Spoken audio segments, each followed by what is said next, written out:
আগত যিহেতু গাহৰি বন্ধ আছিলে এইটো কাৰণে আমি গাড়ীখন ৰাখোঁতে আমাক পুলিচে ধৰি আনিছে নাই আমাৰ একো ৰেকৰ্ড নাই পুৰণা আৰক্ষীক ৰখাবলৈ আমি নাপালোৱে তুমি সাংবাদিক নি উঠি আহিছিলো মই একো নাই মই খৰি দি আহিম অকল উঠি আহিছো মই একো গম নাপাওঁ মোৰ সংগঠনৰ কোনো হেৰি নাই মই মানে অকল গাড়ী এখনত উঠি আহিছো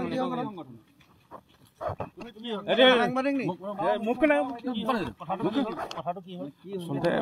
মোক মাতিলে সংগঠনৰ মানুহে মই গ'লো AJYCP মাতিলে মই গ'লো